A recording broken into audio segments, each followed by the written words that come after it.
Hola, ¿qué tal? Muy buena tarde a todos y todas. Vamos a dar inicio a nuestra segunda tutoría referente a la materia de bienes y derechos reales. Vamos a recordar que en la primera sesión abordamos un poquito sobre la clasificación de los bienes y al final pues ya recurrimos al Código Civil. De hecho, nos quedamos a la mitad del Código Civil y en esta ocasión, pues vamos a retomarlo para seguir viendo cómo esos conceptos que abordamos en la primera sesión están plasmados en la legislación civil, que es nuestro Código Civil. Así que un segundo y comparto el código.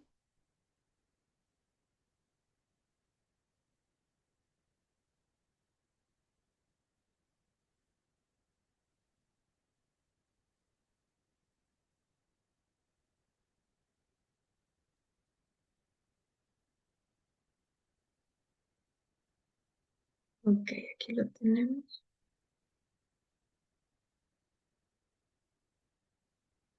Recordemos que ya en la primera sesión vimos las disposiciones preliminares, una primera clasificación sobre los bienes en inmuebles y muebles,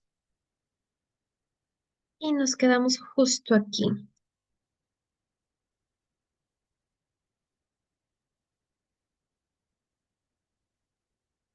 ¿En qué nos vamos a centrar?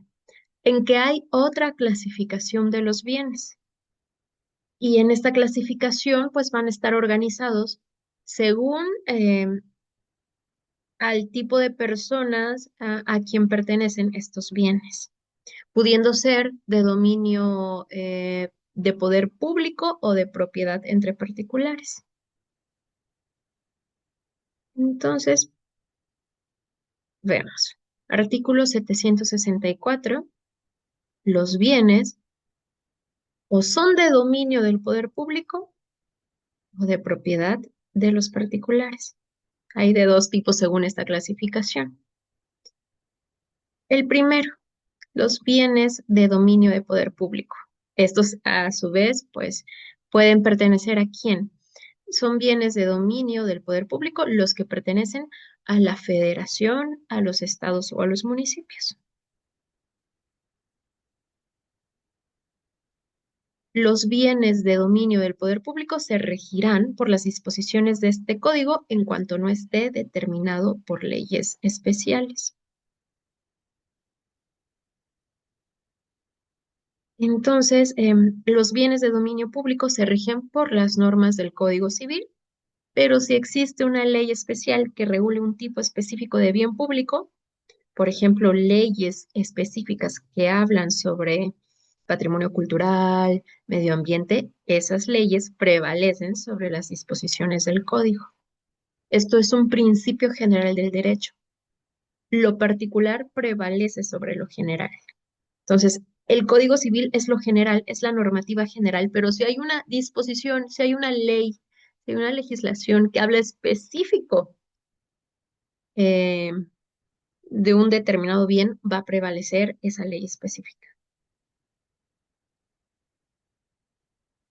Ahora, estos bienes de dominio del poder público se dividen en tres: bienes de uso común, bienes destinados al servicio público y bienes propios.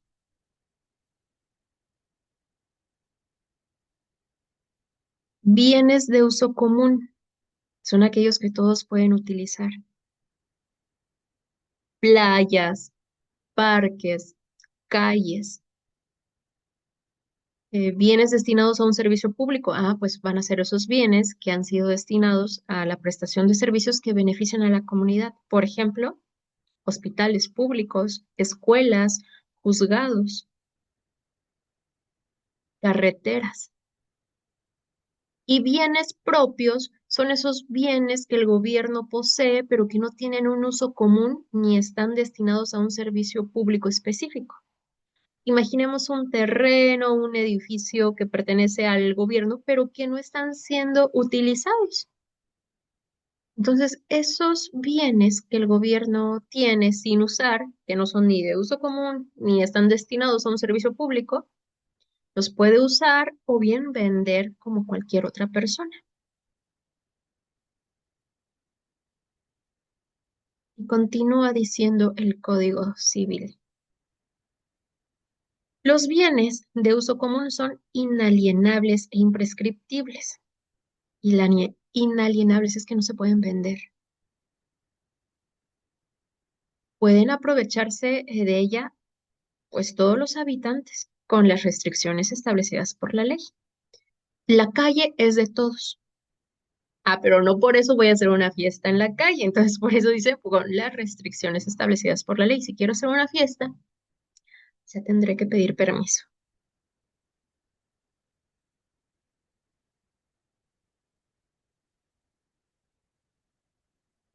Entonces, como les decía, a lo mejor yo quiero celebrar mi fiesta de 15 años, pues debo solicitar con anterioridad un permiso. En caso contrario, puedo recibir amonestaciones o sanciones. Les voy a poner un video.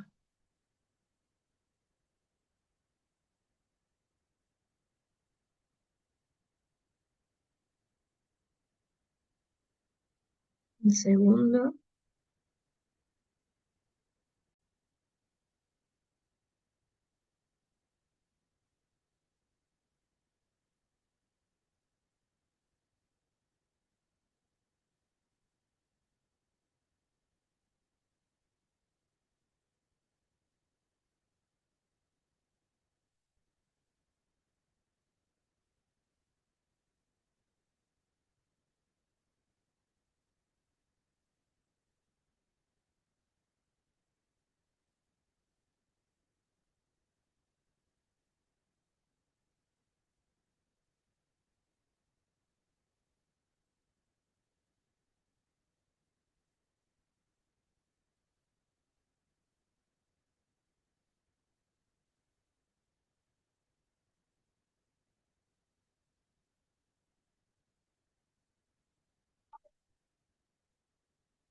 Lo mismo pasa si yo quiero vender comida en la calle.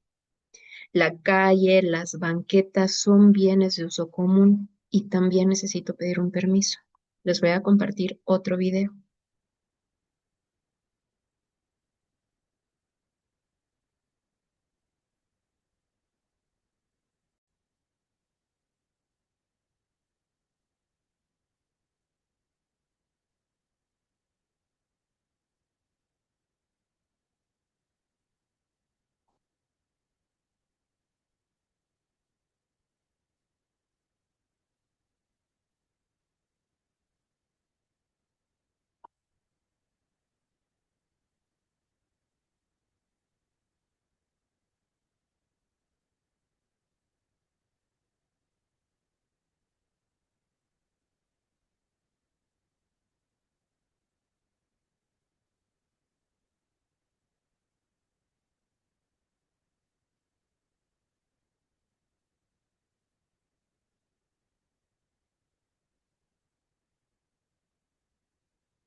Perfecto.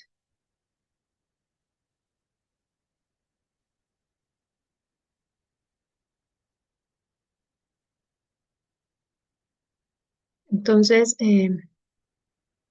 ya aclarado esto de los bienes de uso común, pasamos al siguiente artículo.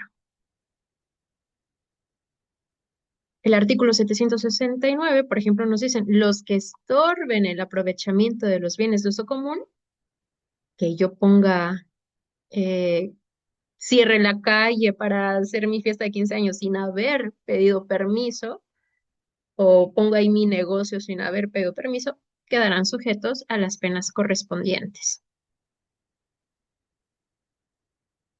y a la pérdida de las obras que hubieran ejecutado. Si yo pongo mi tiendita, mi caseta, se la pueden llevar y ya la tengo que dar por perdida. Luego dice el artículo 770, los bienes destinados a un servicio público, una escuela, un hospital, los bienes propios pertenecen en pleno dominio, ya sea a la federación, a los estados o a los municipios. Pero los primeros, es decir, los destinados a un servicio público, son inalienables e imprescriptibles. Imprescriptibles.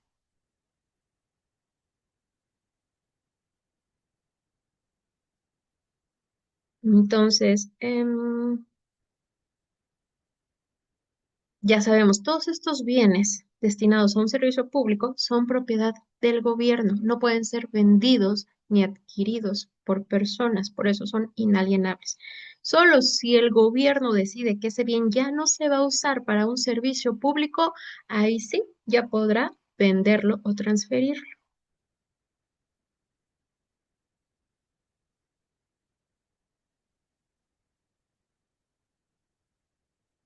Pasamos con el siguiente artículo 771, que dice, cuando conforme a la ley pueda enajenarse y se enajene una vía pública, los propietarios de los predios colindantes gozarán del derecho del tanto en la parte que les corresponda, a cuyo efecto se les dará aviso de la enajenación. El derecho que este artículo concede deberá ejercitarse precisamente dentro de los 8 días siguientes al aviso. Cuando éste no se haya dado, los colindantes podrán pedir la rescisión del contrato dentro de los 6 meses contados desde su celebración. ¿Qué entienden de esto?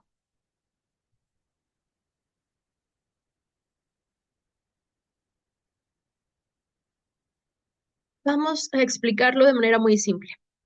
Si se decide vender, por ejemplo, una vía pública, como una calle, una plaza, las personas que viven cerca, los propietarios de los predios colindantes, por ejemplo, yo vivo en una esquina, ¿no? Bueno, la casa da directo a una calle. Eh, Vivo cerca, estoy en un predio colindante a esta vía pública. Si esta vía pública la quieren vender, porque a lo mejor esta calle pues ni es transitada, no pasan los coches, pues dirán, bueno, mejor la utilizamos para que se convierta en propiedad privada, la vendemos y aquí que se construyan casas, ¿no? En lugar de una calle se van a construir casas. Entonces, los propietarios de los predios colindantes tienen prioridad para comprarla, porque a lo mejor y les sirve para pues ampliar su casa, ampliar su jardín y por eso tienen el derecho de preferencia, derecho del tanto para comprar esa parte de la vía pública. Tienen 8 días para ejercer ese derecho después de que se les avisa. Si no hubo aviso, se puede pedir la rescisión de ese contrato durante los siguientes 6 meses. Y bueno, ya tenemos los dos últimos artículos que nos habla eh, sobre la propiedad privada y las restricciones legales que existen para los extranjeros y las personas morales. Una persona moral o persona jurídica es lo mismo, entendida como empresas, organizaciones, eh, sus restricciones que tienen en relación con la propiedad de bienes inmuebles en México. Y nos dice aquí, por ejemplo, son bienes de propiedad de los particulares todas las cosas cuyo dominio les pertenece legalmente. y de las que no puede aprovecharse ninguno sin consentimiento del dueño o autorización de la ley. Es decir, esta casa es propiedad mía, el dominio me pertenece y no puede aprovecharse ninguna otra persona sin mi consentimiento. Nadie puede entrar a esta casa sin mi consentimiento. Luego, los extranjeros y las personas morales, ya saben quiénes son las personas morales, para adquirir la propiedad de bienes inmuebles, observarán lo dispuesto en el artículo 27 constitucional y sus leyes reglamentarias.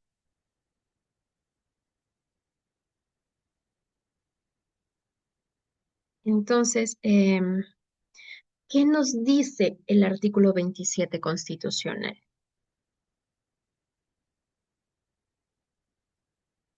¿Qué nos dicen también las leyes reglamentarias? ¿Alguien sabe?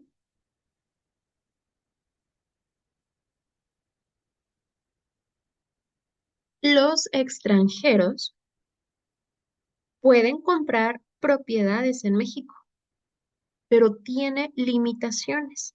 Entre ellas, no pueden comprar dentro de los 100 kilómetros de la franja fronteriza entre Estados Unidos y también en el sur, entre Guatemala y Belice, y dentro de los 50 kilómetros de la costa. 100 para fronteras y 50 kilómetros de la costa. No pueden comprar dentro de estos límites. Pero ¿qué sucede?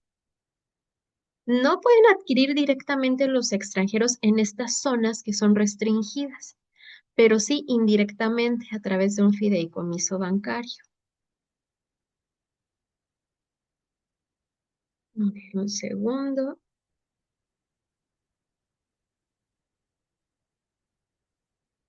Aquí está lo que les comentaba. Estas franjas que ven aquí subrayadas como de un tono más gris alrededor de toda la República, representan donde los extranjeros no pueden comprar territorios, bienes inmuebles. 100 kilómetros dentro de esta delimitación con las fronteras, 50, por eso se ve un poquito más delgadita, 50 respecto de las costas mexicanas. Y decíamos, esa es la regla general, pero sí pueden a través de un fideicomiso bancario. Entonces aquí hay que preguntarnos, ¿qué es un fideicomiso? Un fideicomiso es un contrato en el cual una persona, que se va a llamar fiduciante, que en este caso sería el extranjero, la persona extranjera, transfiere la propiedad de un bien, en este caso sería un inmueble, a un fiduciario. Un fiduciario, en este caso sería un banco mexicano. El fiduciario, el banco mexicano, tiene la responsabilidad de administrar el bien en beneficio del beneficiario, que puede ser el extranjero, o incluso la persona moral que pagó por la propiedad. Entonces, ¿cómo funciona esto del fideicomiso para los extranjeros? El extranjero compra un bien inmueble en México en una zona restringida, en esta que está subrayada de gris, ¿no? En zona costera o en eh, franja fronteriza. Entonces, ahí, en teoría, los extranjeros no pueden adquirir propiedades directamente, pero sí indirectamente. Entonces, el extranjero transfiere la propiedad del bien a un banco mexicano, el fiduciario, pero en beneficio del extranjero, en su propio beneficio. Por tanto, la propiedad no es del extranjero de manera directa. El banco es el titular legal de la propiedad. Entonces, el banco, el fiduciario, va a administrar el bien y lo va a poseer legalmente, pero la persona extranjera va a tener derechos de uso, disfrute y disposición sobre el bien como si fuera el dueño. El fideicomiso tiene un plazo inicial de 50 años con la opción de renovarse automáticamente por otros 50 años si ambas partes, es decir, el banco y el extranjero, lo acuerdan. ¿Y qué pasa después de esos 50 o 100 años? Bueno, después de los 50 años o de los 100, si se decide renovar este contrato de fideicomiso, Eh, Después de estos años, el fideicomiso se extingue. Eso significa que legalmente la propiedad deja de estar a nombre del extranjero. El banco fiduciario podría devolver la propiedad al gobierno mexicano o en ciertos casos podría renovar el fideicomiso con nuevas condiciones. Entonces, tenemos que mientras dure el fideicomiso, el extranjero puede vivir en la propiedad, puede vivir en ella o la puede arrendar, puede hacer con ella lo que quiera, como si fuera suya, pero el dueño legal es el banco. Incluso la puede vender el extranjero, la persona extranjera, a otro extranjero, quien esté dispuesto a seguir con el fideicomiso. En caso de que el extranjero quiera transmitir incluso la propiedad a sus herederos, también lo puede hacer siempre y cuando el fideicomiso siga activo. Los herederos seguirán disfrutando de los mismos derechos durante la duración del fideicomiso. Y bien, eh, fuera de la franja fronteriza, ya todo lo demás donde se ve de color casi blanco, ya los extranjeros pueden adquirir las propiedades que quieran sin necesidad de un fideicomiso, siempre y cuando claramente cumplan ciertos requisitos. En primer lugar, la persona extranjera debe tener un permiso de residencia, ya sea temporal o permanente, en el país, expedido por el Instituto Nacional de Migración. Y en segundo lugar, el extranjero debe obtener, pues, un RFC ante el SAT para poder pagar los impuestos correspondientes en México.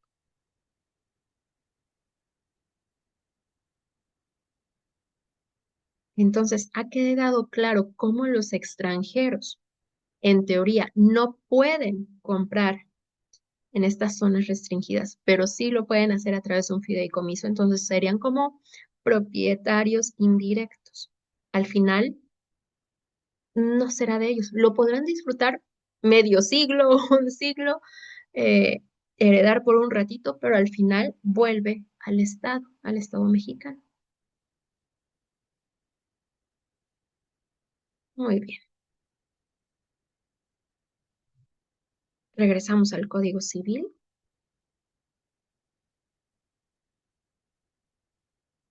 Vamos a ver la otra clasificación de los bienes que van a ser en mostrencos y vacantes. Aquí dice de los bienes mostrencos y luego de los bienes vacantes. Iniciamos con los mostrencos.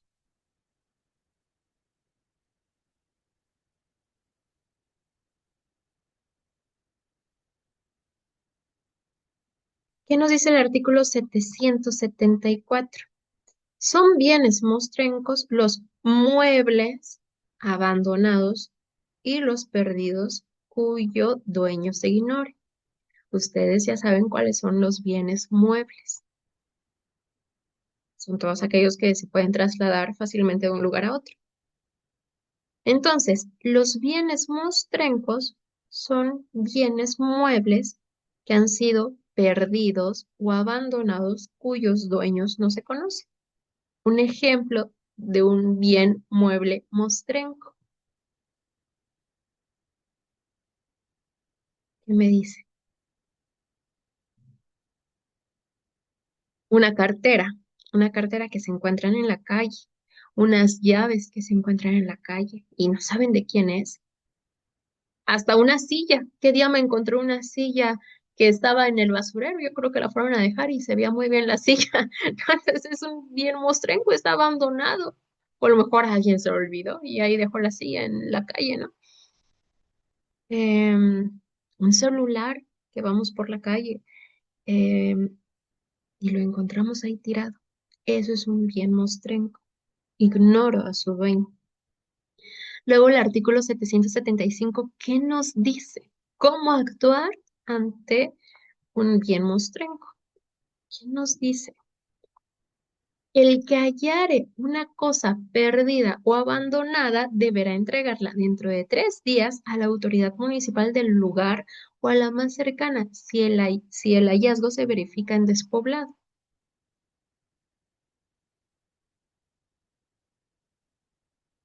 Entonces, si alguien encuentra algo perdido o abandonado, a lo mejor me encuentro una bicicleta la dejaron aquí en el parque, ¿no? Una cartera, un anillo, un celular, todos estos son bienes muebles. ¿Qué debo hacer? ¿Me lo quedo? Según este artículo 775, se debe entregar a la autoridad, por ejemplo, a la policía, al ayuntamiento, en un máximo de 3 días. Si estoy en una zona deshabitada, despoblada, porque me la encontré mientras iba yo por el cerro, pues la tendré que entregar a la autoridad más cercana. ¿Y qué va a hacer la autoridad? Aquí dice, la autoridad dispondrá desde luego que la cosa hallada se tase por peritos y la depositará exigiendo formal y circunstanciado recibo. Entonces, una vez que la autoridad recibe el objeto, lo va a evaluar, va a tasar su valor y lo va a resguardar de manera segura. Además, la autoridad tiene que emitir un recibo formal para comprobar que la cosa le fue sido entregada en su custodia. Entonces, si encontramos una joya en la calle, una cadena, un anillo, un celular, una cartera, pues la autoridad debe tasarla para saber su valor y la tiene que resguardar hasta que se resuelva si tiene dueño o no, hasta que alguien lo reclame.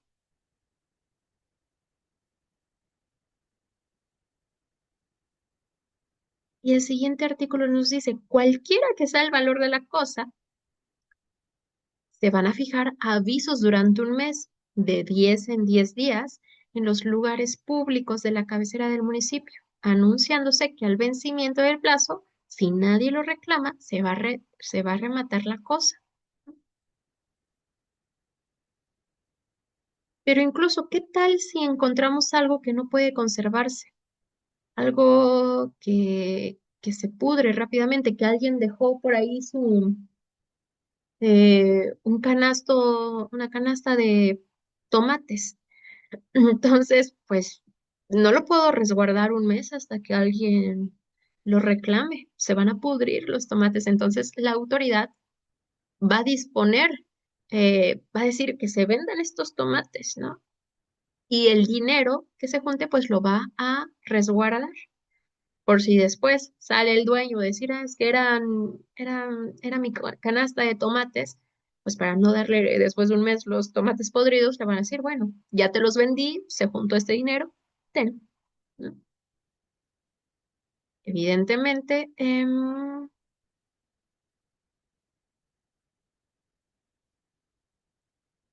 ¿qué más nos dice?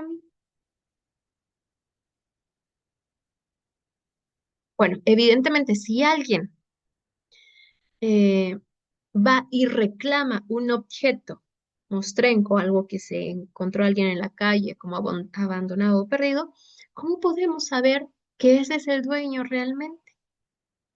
Que alguien se encontrara un anillo, ¿no? Carísimo. Cualquiera podría decir, ay, es que es mío, ¿no? Entonces, ¿qué nos dice el otro artículo? Si alguien aparece reclamando la propiedad del objeto dentro de este plazo establecido, la autoridad municipal lo tiene que mandar a un juez para que sea el juez quien decida si esa persona es realmente el dueño, ¿no?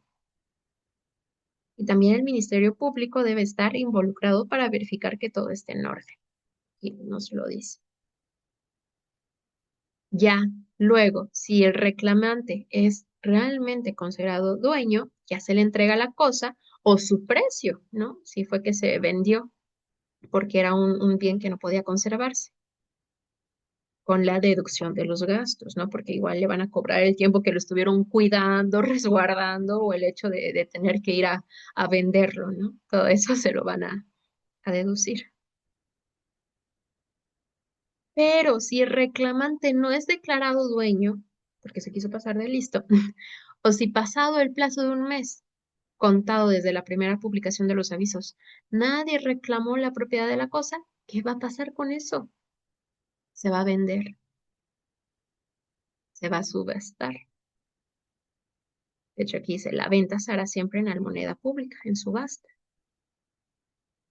Y por haber sido un buen ciudadano que quien encontró un bien mostrenco lo fue a llevar a la autoridad y como nadie fue el dueño, una vez que se eh, subaste y se venda, se le va a dar una cuarta parte del precio a la persona que la halló y las otras tres cuartas partes pues se van a destinar a la beneficencia pública.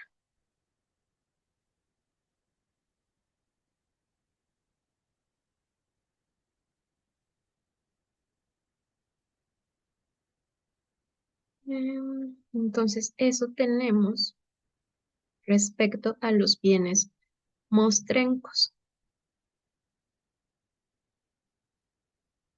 Entonces, estos son los pasos. ¿Y qué me dicen en la práctica? ¿Ustedes conocían esto? Cuando se encuentran un bien mostrenco, ¿qué hacen? ¿Se lo quedan? ¿No se lo quedan?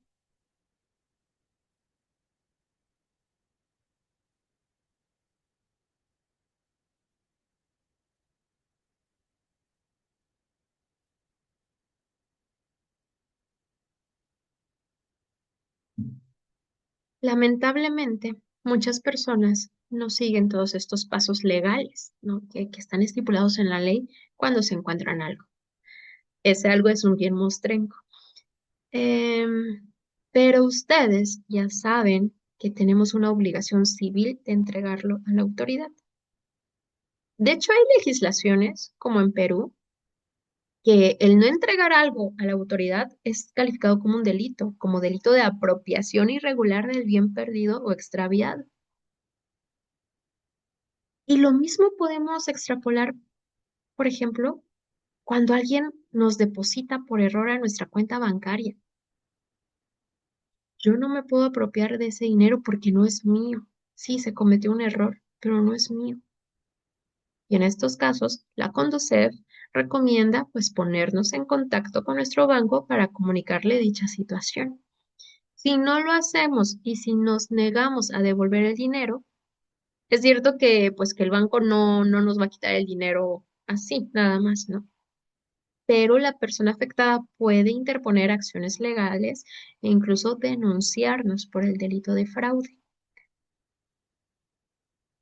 Además, si se trata de una transferencia muy grande de efectivo, que no sean solo 100 pesos, 200, que se hayan equivocado, que nos hayan depositado 10,000, 20,000, 50,000, 100,000, hasta 1 millón, hasta más, ¿no? Eh, Toda persona se encuentra, pues tenemos que declarar de dónde obtuvimos esos ingresos, ¿no? Entonces, el SAT se encuentra autorizado a investigar la procedencia de ese dinero. Y si el titular o la titular de la cuenta no puede comprobar cómo obtuvo dicho monto, se puede ejercer una acción en su contra.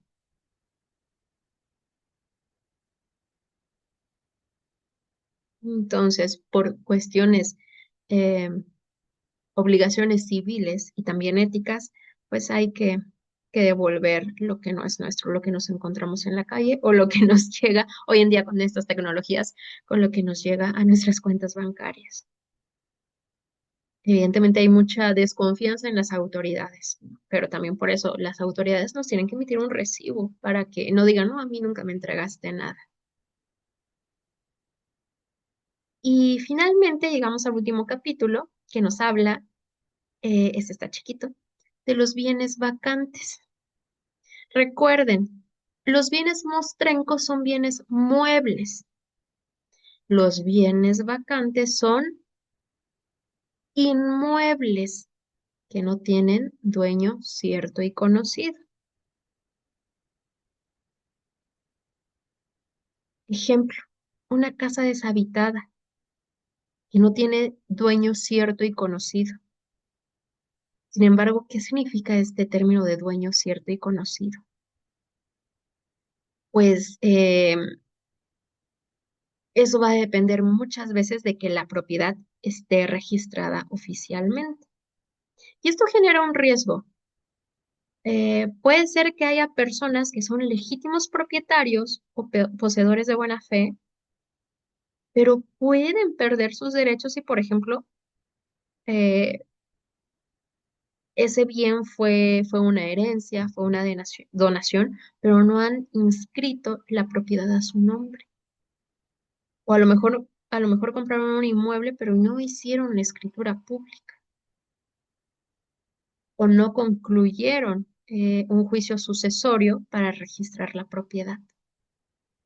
Entonces, en estos casos, aunque alguien sea realmente dueño, legalmente su propiedad, pues no hay nada, no hay un papelito em, que nos atribuya dicha propiedad, ¿no? Entonces, ya no podríamos entrar como dueño cierto y conocido porque no está registrada esta propiedad oficialmente a nuestro nombre. Y derivado de eso, pues puede considerarse un bien vacante porque no aparece este mueble registrado. Evidentemente, hoy en día, pues esto pasa menos, pero vean la época en que eh, se dictó esto, en 1974. Entonces, en esas épocas había muchas casitas, chocitas eh, abandonadas. ¿Quién es el dueño? ¿Quién sabe? Pero, ¿qué nos dice la ley? ¿Cómo actuar? Así como con los bienes mostrencos también hay que proceder. Yo no me puedo meter ahí nada más. Entonces, el que tuviere noticia de la existencia de bienes vacantes y quisiera adquirir la parte que la ley da al descubridor, porque quien descubre un bien vacante, pues le dan dinero, ¿no? Tiene que hacer la denuncia de ese bien vacante al Ministerio Público del lugar de la ubicación de los bienes. Entonces, el Ministerio Público, si estima que procede, deducir ante el juez competente, según el valor de los bienes, la acción que corresponda a fin de que declarados vacantes los bienes se adjudiquen al fisco federal. Se tendrá el que hizo la denuncia como tercero coadyuvante. Entonces, el denunciante, el que vaya y le diga al Ministerio Público, ya que hay un bien vacante, ¿no? Va a recibir la cuarta parte del valor catastral de dichos bienes que haya denunciado.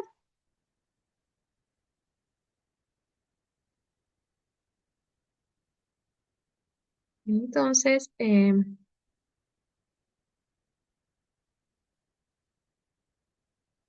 qué nos dice la última parte?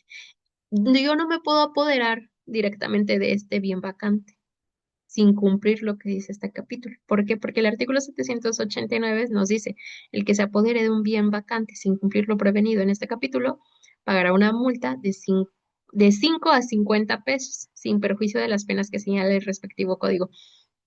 De nuevo, es que el código es muy viejo, ¿no? Entonces, si una persona encuentra una propiedad vacante y decide apropiarse de ella sin denunciarla primero, esa persona va a ser multada con 5 y 50 pesos o 50 pesos, además de enfrentar otros cargos legales. A lo mejor el delito de despojo, si es que aparecen después los dueños. Entonces, repito, como bien ya se dieron cuenta, estas disposiciones del Código Civil son muy, muy viejas. Eh, ya no son tan acordes con la actualidad. Y precisamente por eso, sobre todo esto del Código de los Bienes Vacantes, han sido criticados por muchos autores, porque dicen que este capítulo abre la puerta a muchos abusos, porque hay personas que pueden usar esta figura para apropiarse de terrenos que tienen dueños legítimos, pero no registrados. Entonces, esto era muy útil, esto que establecía el Código Civil y que lo sigue estableciendo, pues era muy útil en el pasado, cuando había muchos terrenos sin dueño, muchas casitas sin dueño. Pero hoy en día casi ya todos los inmuebles tienen propietario, tienen un poseedor legítimo. Por eso se dice que mantener esta figura permite abusos. El gobierno o particulares pueden apropiarse de bienes ajenos, pues de manera injusta. Entonces, ¿cuál es la conclusión que han dado varios autores? Que esta figura debería eliminarse o restringirse para proteger la propiedad legítima es decir, de la propiedad de personas que son dueños, pero que todavía no han registrado, que no lo han registrado a su nombre, ¿no? Y también reforzar el respeto por los derechos de los ciudadanos.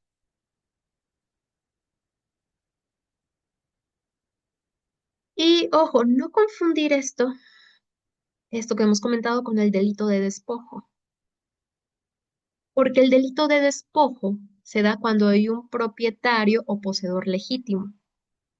En cambio, los bienes vacantes no tienen dueño cierto y conocido.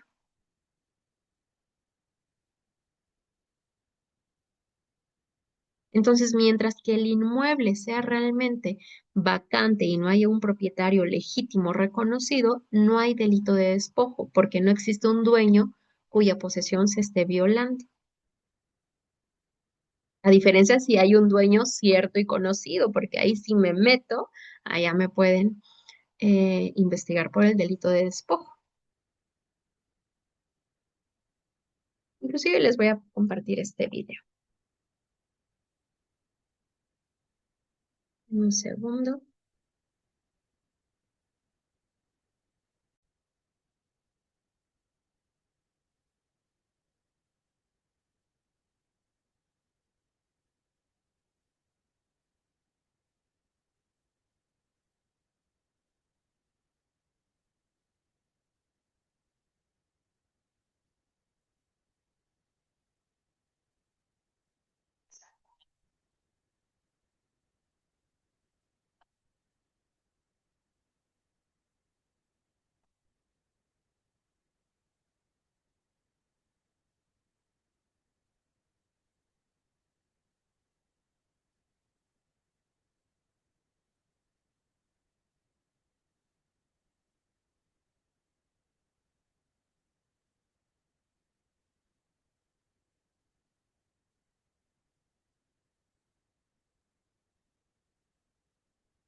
Entonces, no es lo mismo ocupar un bien vacante sin un dueño cierto y conocido que ocupar un bien que sí tiene un dueño cierto y conocido, porque eso ya es un delito y es el delito de despojo.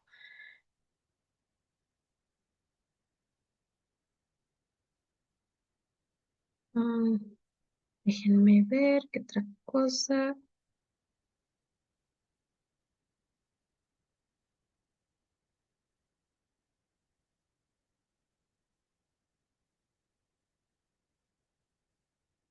Perfecto. Entonces,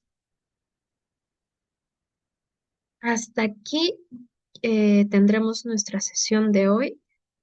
Para la próxima sesión ya abordaremos cuestiones como de la posesión, la propiedad y demás derechos reales, hipoteca, prenda. ¿De acuerdo? Entonces, les agradezco mucho su atención. Cualquier duda, comentario, pues estoy atenta. Les agradezco nuevamente y que pasen muy buen día. Hasta pronto.